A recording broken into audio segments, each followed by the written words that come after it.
Well, back from the coast, and I'm talking to Steve here, and I said to Steve, well, let's do a video about excuses. What's the weakest excuse you've ever heard?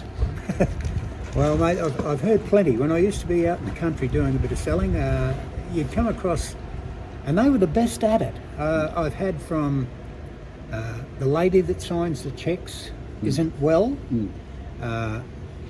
The wife and I are going through a divorce. There's been 100 of them. They all come up with unbelievable excuses. But I had a bloke in Moree, and I won't mention his name, but I had a bloke in Moree that he was one of the best I'd ever seen. He had a glass desk, and underneath this glass desk was every dud cheque that he was ever given. Oh, geez, I'd love to have seen that. Oh, mate, it was unbelievable. And he said, and I believe him, he had people used to come back to him because they're all locals and everyone knew them, and they'd nearly cry to get their cheque out. Really? And he wouldn't take the cheques out until they were paid. Yeah. Unbelievable. The quickest way I've ever heard to cure a bad excuse is and collect money at the same time. Oh, yes. What about you? What have you heard? Well, I know one of the people that the cat ate the budgie 15 times, you know what I mean? I said, you need to get rid of that cat. I said, there's not enough budgies in the bloody Australia. But no, the excuses you hear when people are starting business with like Phil, it's just that, you know, I want to build this business there. I said, well, come on, let's do it. Or I don't want to use the phone, you know what I mean? I can't go face to face, you know what I mean? I can't think outside the circle. I said, well, do yourself a favour, go and get a job. Well, that's that's safe, that's secure, go and get a job. But, you know, you've got to be able to front up and front people. That's not easy for a lot of people, but I mean, there's companies out there that'll teach you how to do it. Yeah. I think we're a bit lucky.